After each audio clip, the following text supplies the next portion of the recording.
Olá, bem-vindos a mais um AbraTalk, direto aqui da 8ª Conferência Nacional de PCHs e CGHs da AbraPCH.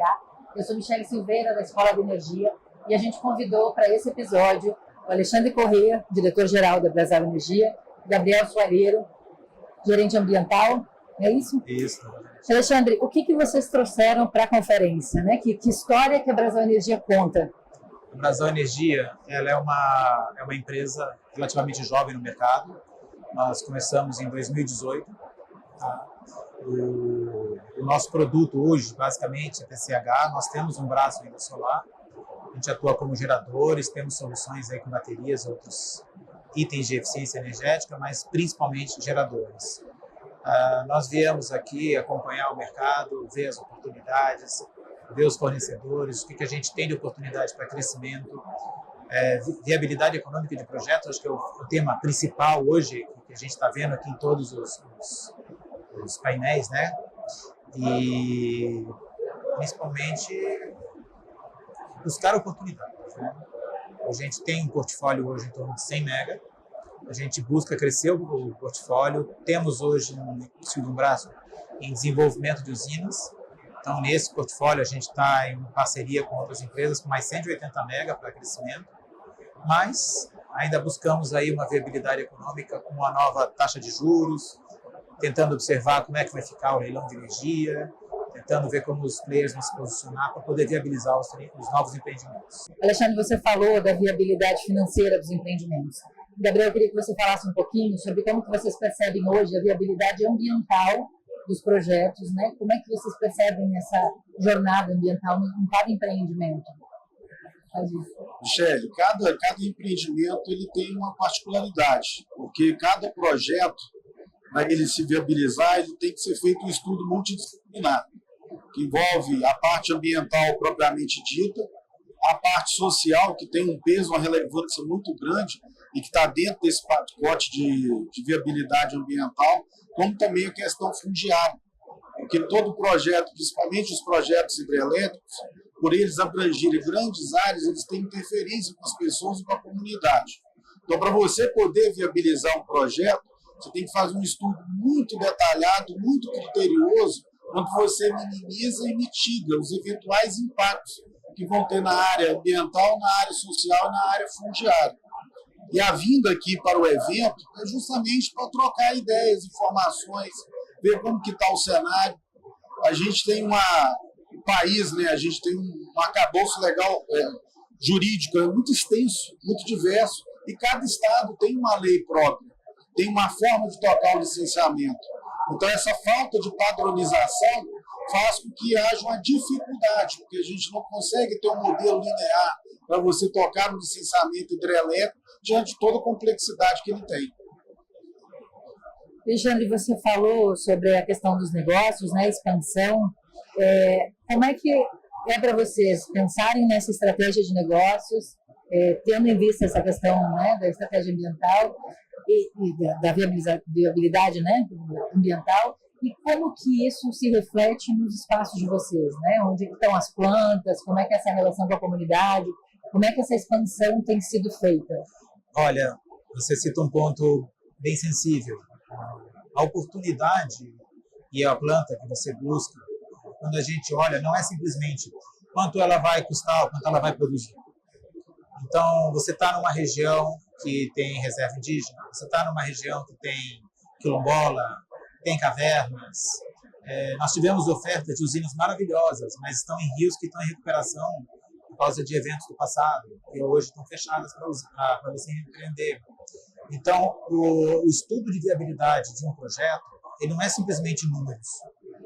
Ele tem os números, e isso daí é onde o acionista vem e confia na unidade de negócio para fazer o investimento. O acionista vai chegar e falar, olha quanto que custa, qual é o retorno, qual é o risco. Ele é um economista, nosso acionista, por acaso, né? Como se fosse um banco ou um fundo qualquer, agem da mesma forma. Agora, internamente, vamos lá, como é que você avalia o risco? E aí, nessa parte do risco, entra o que a gente precisa para poder atender a legislação a parte ambiental, a parte social. Nós temos que olhar na região, em termos de risco, voltando, né?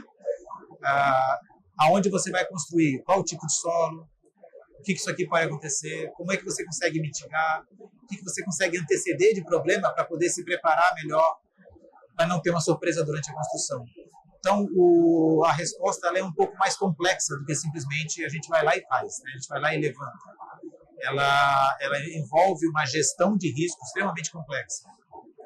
Hoje, independente da gestão de risco, a gente tem um problema de momento econômico do país, que é aquele que eu comentei na primeira pergunta. Agora, na segunda pergunta, levando aqui para a parte que o Gabriel comenta, é a nossa gestão de risco. E infelizmente, dependendo do risco, pode inviabilizar o projeto. Como é que tem sido a relação com as comunidades, Gabriel? Dentro dos nossos projetos, né, o estudo ele é sempre feito com muita antecedência, até para que a gente possa viabilizar e você vencer os processos de licenciamento até a operação. Você precisa, dentro do processo, você recebe vários programas, e dentre eles você vai ter programas sociais onde você faz a interação com a sociedade de forma comum e eventuais projetos onde tem comunidades sensíveis, como o Alexandre citou, quilombolas, comunidades indígenas, fazendeiros, etc. Que não é o caso dos nossos projetos, mas como o grupo, né, a gente está buscando novos investimentos no país, a gente pode se deparar com isso em qualquer momento. Então, tem que ser feito com muito critério. Qualquer projeto ele passa por um tripé, ele tem que ser ambientalmente legal, ele tem que seguir a regra legal que existe, ele tem que ser socialmente inclusivo e ele tem que ser financeiramente viável. Então, esse tripé é que faz a viabilidade do projeto. Então, não é só ter o recurso, não é só dinheiro que faz o projeto, mas um estudo bem feito é capaz com que esse recurso se transforme em um ativo e viabilize um projeto hidrelétrico. E de mitigar efeitos depois, né? Como é que hoje vocês têm trabalhado essa questão das novas tecnologias na Brasal? As novas tecnologias, veja bem, nós temos que entender Nós trabalhamos com um produto que é extremamente consolidado, muito conhecido, mas não tá sujeito às grandes inovações que estão aparecendo. Por exemplo, acabei de ver um equipamento que ele cabe super bem numa aplicação nossa com o motor cheio d'água e aplica. Eu já conheço a tecnologia até há alguns anos, funciona. Nós estamos vendo a aplicação de IA para planos de manutenção para prevenção a falhas. Já temos alguns fornecedores, inclusive com soluções brasileiras, para poder nos oferecer. Nós temos a realidade aumentada, tem vários itens que a gente está conseguindo analisar e ver como enquadrar dentro das nossas aplicações para poder melhorar a qualidade da manutenção, a previsibilidade de falhas, a disponibilidade de plantas, porque no final tudo isso vira resultado, né? Só que essa já é uma fase de operação, a fase de construção. Aí as tecnologias, eu acho que elas são mais tradicionais, eu não enxergo grandes inovações para esta área. Elas estão muito mais voltadas à parte de operação e manutenção.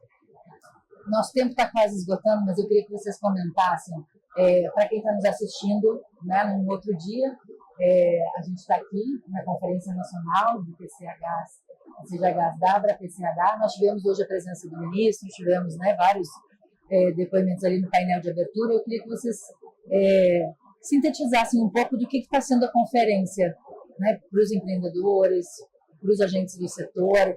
Como é que vocês enxergam a importância da conferência e essa luta que a ABRA-PCH tem trazido? Na conversa com os parceiros, até na fala acredito que foi um ministro ou um deputado, durante o primeiro painel da manhã, se falou das taxas de juros, que é o grande incômodo, né? Vem um leilão agora, um leilão que vai gerar oportunidade para vários empreendimentos. Como ele falou, não é um leilão que vai agradar a todos, porque, infelizmente, com a taxa atual, muitos empreendimentos não se viabilizam. Mas calma que já é um passo no sentido certo. Eu vejo uma força muito grande no desenvolvimento das centrais hidrelétricas, assim, meio que unânime, né? Para poder segurar o sistema, dar estabilidade ao sistema. Existe uma tendência de analisar com mais carinho as usinas reversíveis para tentar cobrir o curtailment, né? E agora novamente volta, qual é a viabilidade econômica efetiva que a gente tem? Porque a gente tem muito barato a energia solar, só que com um problema de curtailment muito forte hoje, as eólicas também estão. Então, assim, talvez a reversível seja a base para poder nos ajudar. E um outro ponto também, acabamos de participar até de um painel, da reforma das usinas antigas. Nós temos no Brasil usinas que estão beirando 100 anos. A gente chegou a analisar algumas, você consegue triplicar a potência que está instalado, você consegue melhorar a qualidade dessas usinas, às vezes com investimentos muito baixos. Podem ser uma grande oportunidade para alguns empreendedores e para algumas usinas. Então, eu vi esses 3 assuntos assim bem em foco dentro da Para quem ainda não conhece o segmento da Brasal Energia, onde a Brasal Energia está? Como assim está? Estamos localizados aqui no DF, do Distrito Federal. Eu gosto Federal. muito de uma frase que ele tem sobre a questão da energia ser algo... Energia não tem endereço. Você escolhe onde é o seu escritório, onde é a sua matriz, mas você não escolhe onde você vai gerar. A energia, ainda mais a renovável, o recurso natural é adequado para a sua geração. Então, eu preciso de vento, eu preciso de uma boa radiação solar, eu preciso de uma boa queda no rio. Qual é a sua base, né? O que você precisa? E com isso você vai, inclusive internacionalmente. Você não está preso ao limite do país. Você vai buscar, obviamente, plantas viáveis, plantas seguras, você vai buscar segurança jurídica, né, para poder investir e com isso ter o seu resultado. Essa era a frase que eu tinha falado, que sintetiza um pouco desse universo da energia, né? Como é que as pessoas podem saber mais sobre o trabalho de vocês, o site, redes sociais? Olha, nós estamos no LinkedIn, no Instagram, nós temos nosso site. No LinkedIn e Instagram vocês encontram o @Brasal e na internet direto brasal.com.br. Vocês vão entrar, obviamente, no grupo e lá dentro tem a Brasal Energia como um dos segmentos de negócio. Alexandre, Gabriel, muitíssimo obrigada pela participação de vocês. Agradeço pelo convite. Daqui a pouco a gente volta com mais um episódio do Abratal, que é aqui, direto da 8ª Conferência da AbraPCH.